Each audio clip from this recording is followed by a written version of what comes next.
Les gens ont bien accueilli l'album. Fadaldé, c'est aussi un artiste très engagé.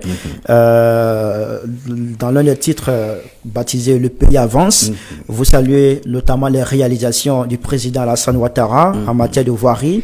Est-ce que ce n'est pas de la propagande politique quand on sait que vous, Fadaldé, vous appartenez au collectif des artistes RHDP qui soutiennent Alassane Ouattara? Mais d'abord, je souhaiterais dire, mais quel Ivoirien aujourd'hui ne serait pas fier qu'on dise qu'il appartient au RHDP, vu tout ce que le RHDP fait pour la Côte d'Ivoire? Quel Ivoirien? Vous êtes fier d'être RHDP? Non, je suis très fier qu'on dise que je suis RHDP. Vous êtes fier d'être RHDP? Je suis fier qu'on dise que je suis RHDP. Vous jouez avec les mots, Fadaldé? Non, je suis fier qu'on dise que je suis RHDP parce que je vois ce que le RHDP fait pour la Côte d'Ivoire. Mais pour revenir à votre chanson, mais les gens ne suivent pas ma carrière, il faut me suivre. J'ai été le seul artiste en 1999 sur mon album Jasso à dire qu'il n'y a pas de bitume sur la route ivoirienne. À travers une chanson, il dit il n'y a pas de bitume entre Boundiali, ton village, et Tengrela. Entre Boundiali, ton village, et mon village au dîner. Entre Boundiali et Séguéla. Et j'ai parlé de toute la Côte d'Ivoire. Boundiali ni o djeneche, kilo kemeniko, goudoronte au camp. Donc, 20 ans après, nous avons un président qui est qui a gouverné tous ces axes. Non seulement qui a goudronné tous ces axes, mais qui est en train de goudronner pratiquement toutes les routes de la Côte d'Ivoire. C'est un crime de venir dire, ah, vraiment, voilà ce que j'ai dénoncé hier, c'est fait aujourd'hui, merci. Et ça, c'est un crime. Le reggae n'est pas une musique ingrate. Le reggae est une musique de reconnaissance, de vérité. Le reggae est une musique d'amour. C'est pas une musique égoïste, c'est pas une musique de va-t-en-guerre. Quand c'est bon, le reggae doit le reconnaître. Quand c'est mauvais, le reggae dénonce. Voici ce que j'ai fait. Alors, ça dit que sous le président Ouattara, tout est bon actuellement? Non, je ne peux pas attendre. Dans aucun pays au monde, tout est bon. Dans aucun pays au monde, mais il y a des avancées. Mais qu'est-ce qui ne va pas actuellement en Côte d'Ivoire selon vous? Non, mais comme dans tous les pays du monde, on ne peut pas dire que tout est bon. Hein. Voilà, moi, je m'attarde sur les avancées parce que nous sommes dans un pays... Attends, j'arrive. Ma question, oui, c'est de savoir qu'est-ce qui ne va pas en Côte d'Ivoire selon vous actuellement? J'arrive. Moi, je m'attarde parce que nous sommes en Afrique. Et gouverner en Afrique, ce n'est pas facile. On sait ce que c'est que l'Africain. Nous connaissons des présidents en Afrique qui sont au pouvoir depuis 40 ans. Ils n'ont jamais fait 1 kilomètre de bitume. Nous connaissons des présidents qui sont au pouvoir depuis 40 ans. Le salaire des administrateurs là-bas, des fonctionnaires là-bas n'a jamais changé. Et quand vous avez un président qui est au pouvoir de juste 15 ans et qui est en train d'améliorer les conditions de vie des populations, il faut l'encourager. Mais ça ne veut pas dire que sous son règne, tout est bon. Oui, voilà. Tout n'est pas bon, justement. C'est pourquoi on veut savoir, selon Fadaldé, qui est un artiste engagé, qui éveille les consciences, qui interpelle, qu'est-ce qui ne va pas selon vous? Parce que tout ne peut pas aller selon vous. Ce qui ne va pas, ou bien ce que je constate comme ne va pas, ben je le garde pour moi. Et puis bon, quand je vois... Pourquoi vous ne le dites pas, Fadaldé? Non, je le garde pour moi. Et puis souvent, quand je rencontre... Ça donne raison à ceux qui pensent que vous êtes RHDP, vous êtes militant RHDP, c'est ça? Ils n'ont qu'à penser ce qu'ils veulent. Mais moi seul, je sais ce que je fais. Moi seul, je sais ce que je fais. J'ai pas besoin de venir sur les antennes, crier sur les toits. Ici, il est comme ci, ici, il est comme ça. Mais je sais quand je rencontre les décideurs, je rencontre ceux qui peuvent changer la vie des populations. Je sais ce que je leur dis. Voici ce qui se raconte. Voici ce qui ne va pas. Voici ce que je constate. Voici ce que je constate. Alors, vous voulez garder ce qui ne va pas. Vous voulez le garder pour vous. Vous ne voulez pas le dénoncer. Pourquoi? Parce que vous craignez de ne plus être appelé à la soupe, c'est ça? Non, il n'y a pas de soupe là-bas. Il n'y a pas de soupe là-bas. Moi, je ne suis pas salarié. Personne. Si vous me voyez, on m'invite pour aller faire mes conseils. Mais il faut dénoncer, Fadaldé, il faut dénoncer. Mais je dénonce. Vous dénoncez quoi? Vous dénoncez quoi? Qu'est-ce que je n'ai pas dénoncé? Je vous écoute. Moi, je vous pose la question. C'est moi qui pose la question. C'est pourquoi j'ai posé la question. Oui. Qu'est-ce qui ne va pas selon Fadaldé en Côte d'Ivoire actuellement? Non, ce qui ne va pas, je le garde pour moi. Et quand je suis en face des décideurs... Vous manquez de courage? Non, pas du tout. Pas du tout, c'est une stratégie. Nous sommes... Quelle est cette stratégie qui fait mal aux Ivoiriens? Parce que vous êtes un leader d'opinion. Il faut parler. Votre voix, elle porte, elle peut impacter, elle peut faire changer les choses. Mais je parle. Vous ne parlez pas, Fadaldé. Je parle. Vous parlez pour caresser le pouvoir. Non, il ne faut pas parler pour parler. Il faut parler pour changer. Il faut parler pour améliorer les conditions de vie des gens. Voilà. Ce que je vous l'ai dit tantôt, hein, le reggae, ce n'est pas une musique pour insulter les gens. On a des arrestations en Côte d'Ivoire, on parle de corruption, on a des exclusions politiques. Vous n'en parlez pas, vous fermez les yeux sur tout ça, Fadaldé. Qui a été exclu?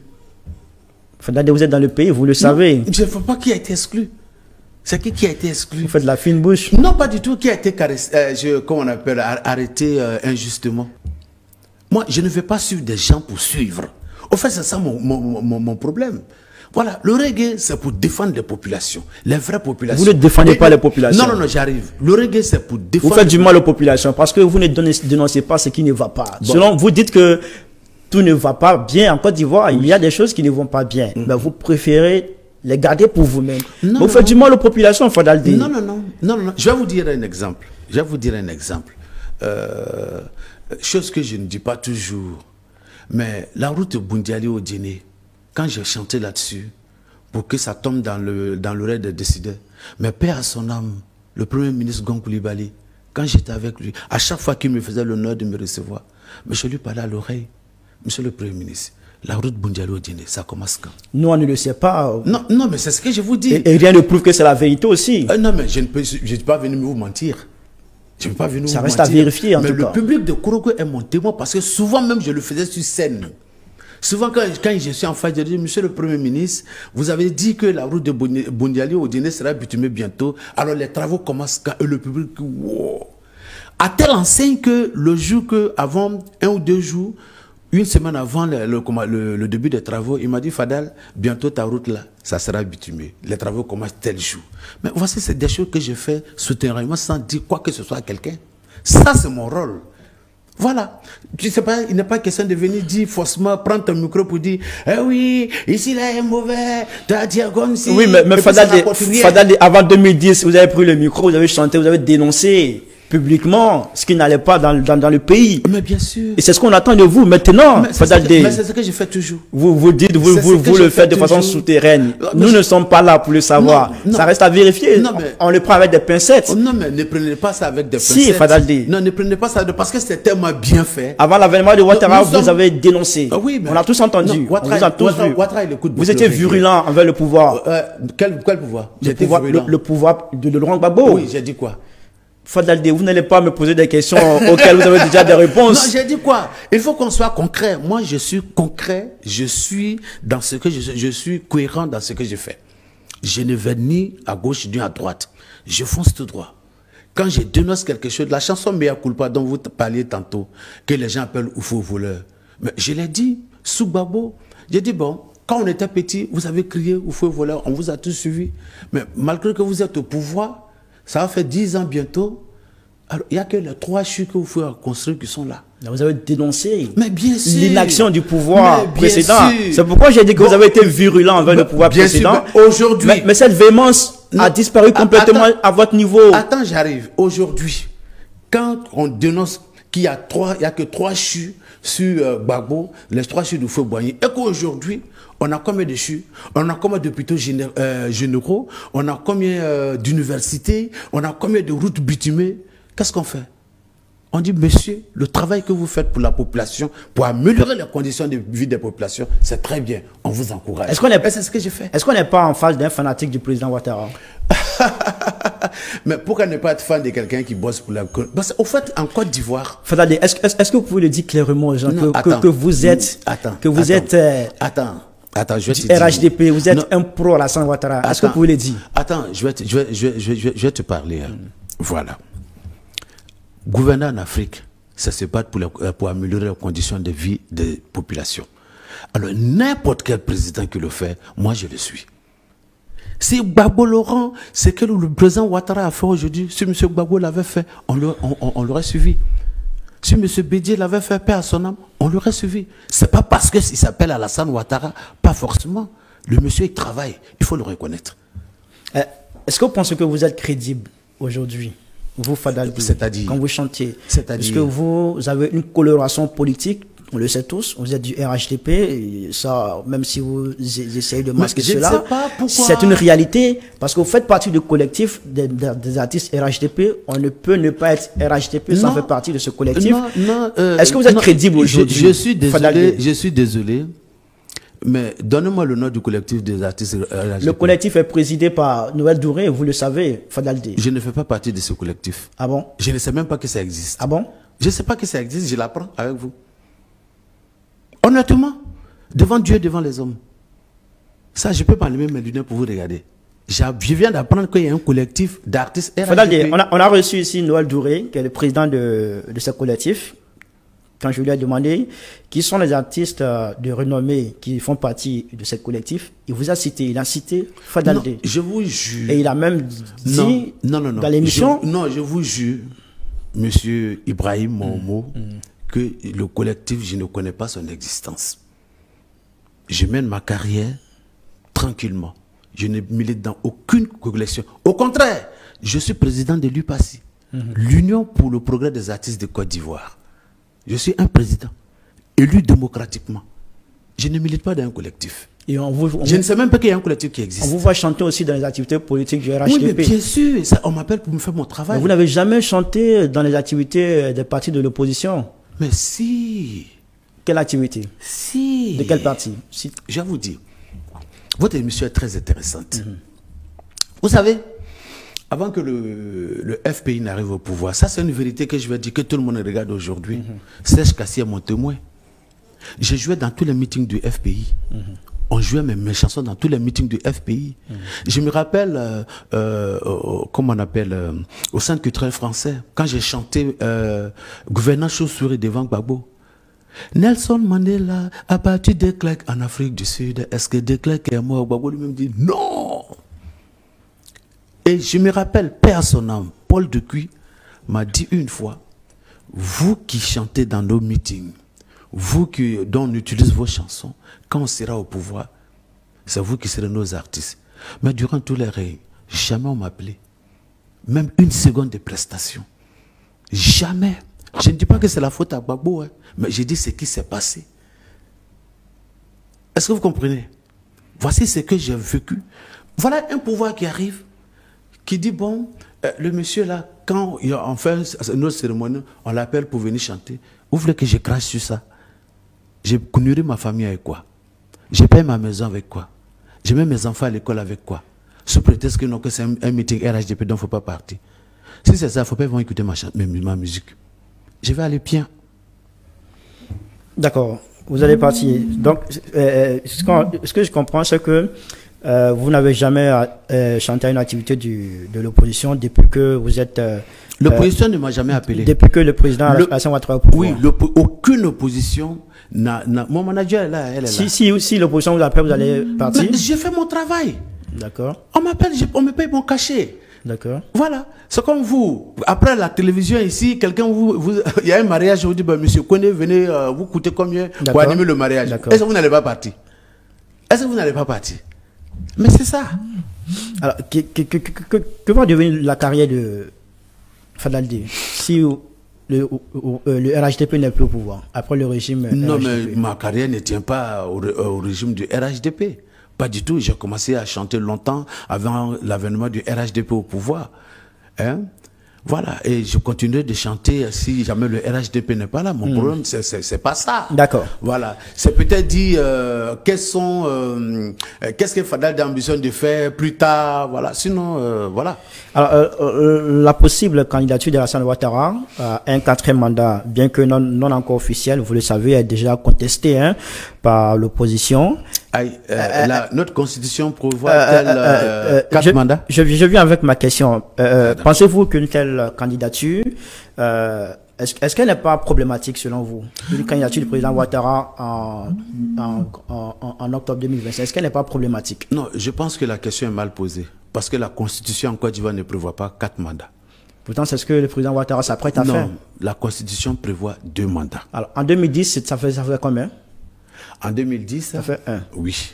2015, 2. Ça fait 2. 2020, non, ça fait 3. Non, 2016, la constitution a été changée. N'oubliez pas ça. Et n'importe quel président, des candidats, et tous, on est témoin de notre histoire. Hein. Moi, je regarde les Ivoiriens droit dans les yeux. On est témoin. Bédié s'était engagé à changer la constitution s'il gagnait.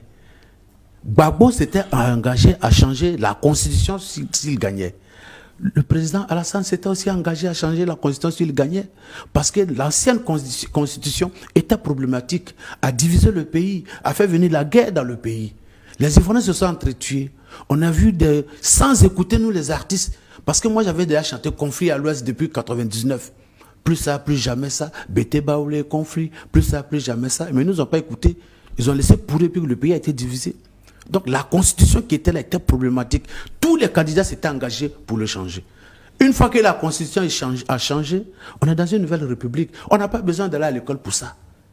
Et quand on est dans une nouvelle république, le compteur est mis à zéro. Oui. Donc le président est à son 2e mandat de la 3e république. Il faudra que les gens le retiennent. Moi, je ne peux pas répondre tant qu'on me dira 4e mandat. La constitution ne prévoit pas 4 mandats.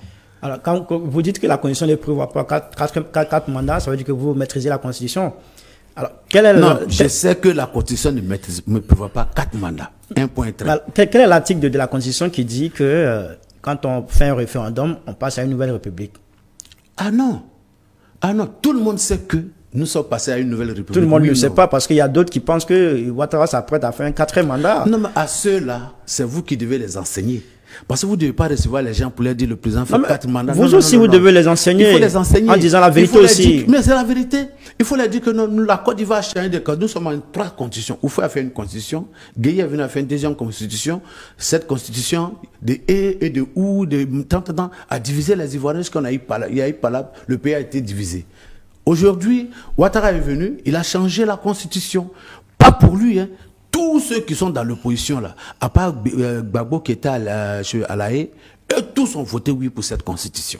Et ils savaient que ça remettait le compteur à zéro. Et donc vous êtes favorable à une candidature du président Ouattara en 2025? Bien sûr, bien sûr. Moi, cette opposition qui est là aujourd'hui, elle aura du mal pour moi de les suivre. Ça, je suis clair.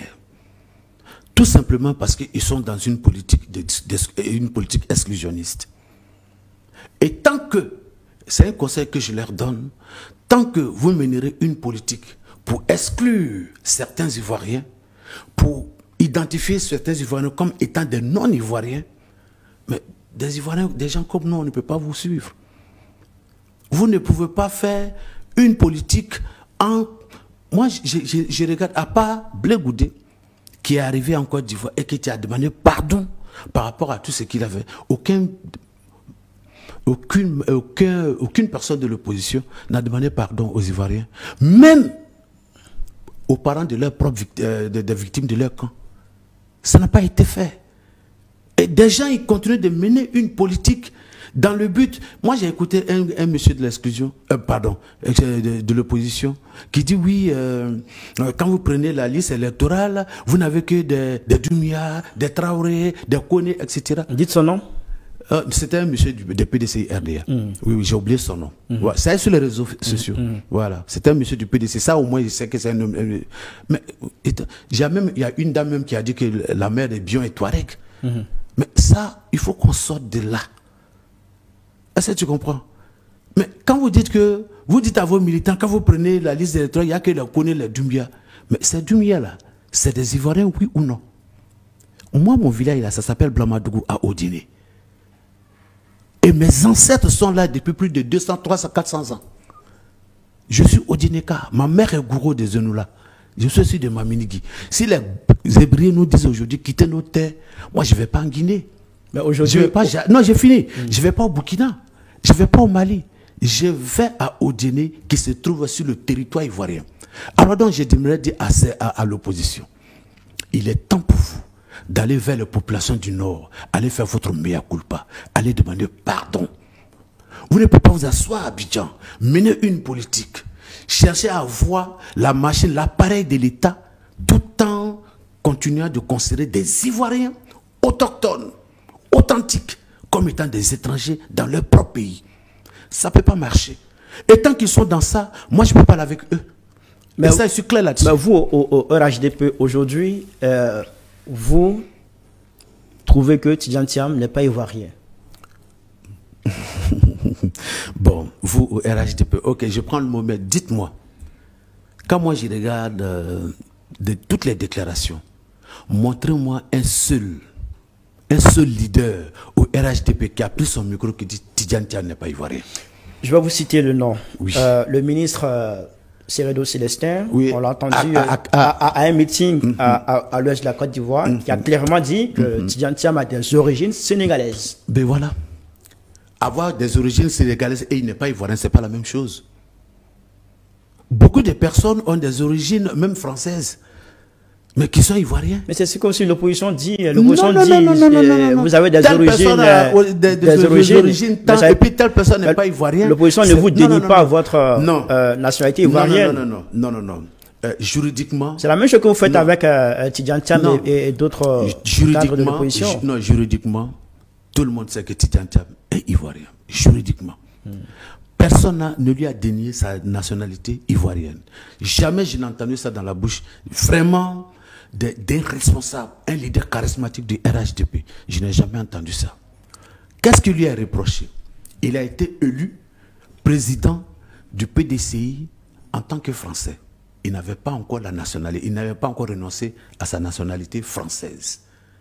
Et l'article 48 de l'ancienne constitution faite par Feu Félix Houphouët-Boigny lui-même, en son temps, qui a été mis en minorité par l'Assemblée nationale,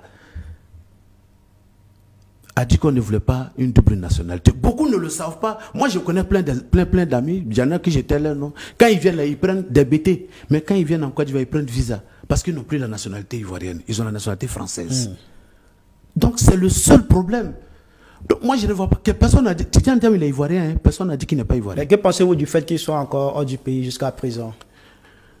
Bon, je n'ai pas de lecture à ça, je ne sais pas pourquoi, peut-être que si vous le voyez, vous lui posez la question, il va nous donner, mais je pense que sa place c'est auprès de ses militants en Côte d'Ivoire. C'est ce que je peux dire. D'accord, c'est noté, mais est-ce que au RHDP, on ne pourrait pas penser à un plan B, à votre avis? De toutes les façons, le RHDP, ils ont dit que leur candidat c'est le président Alassane Ouattara.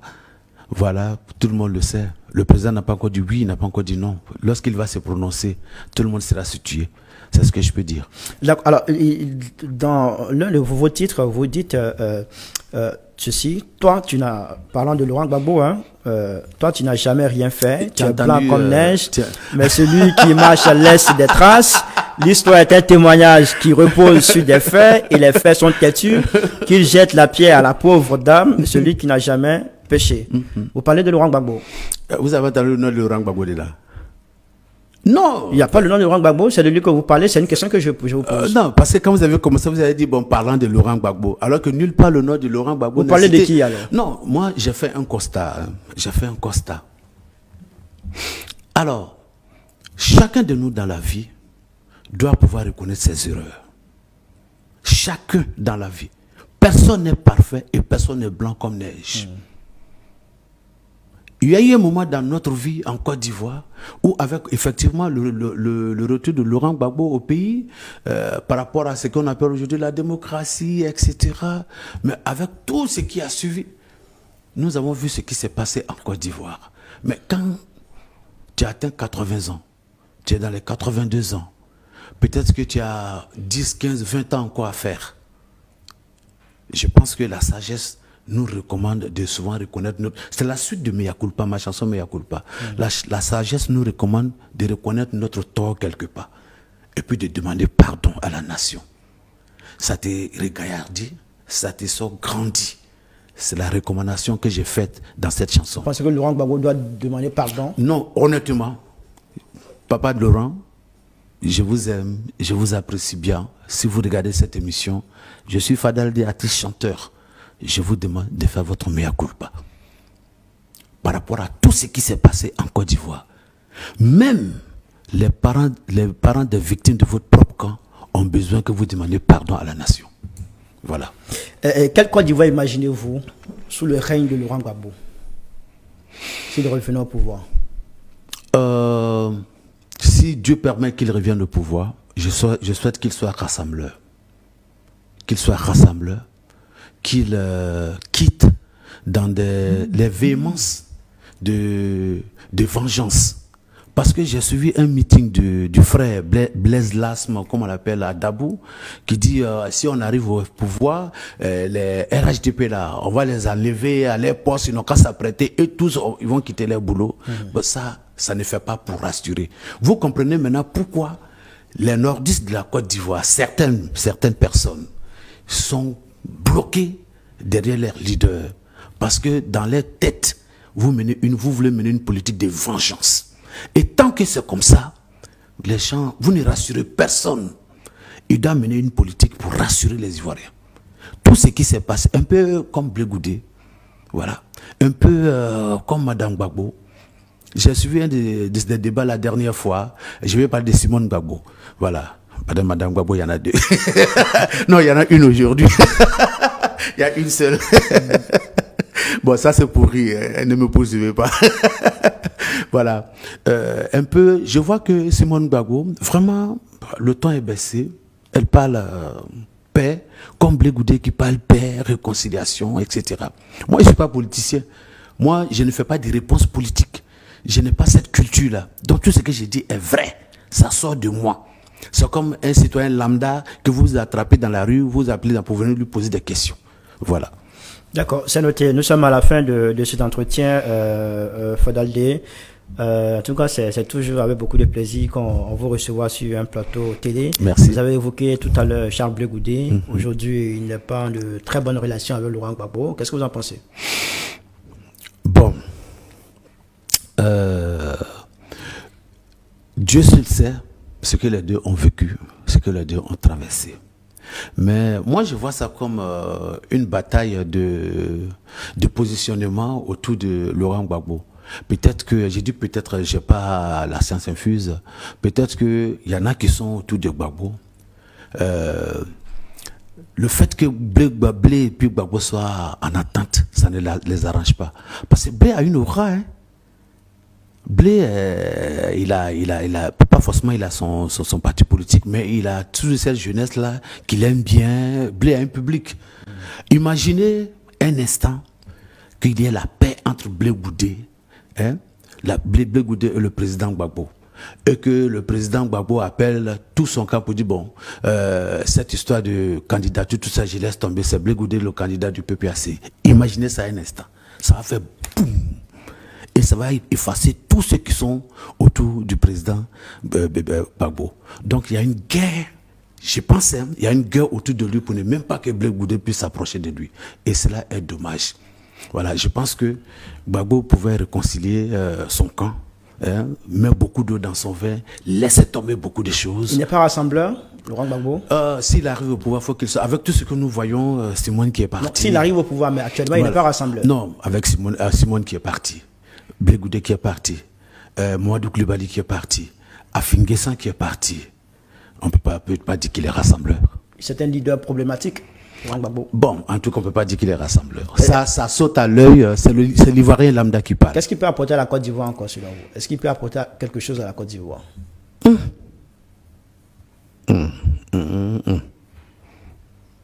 répondez à la question? J'ai répondu. Vous n'avez pas répondu.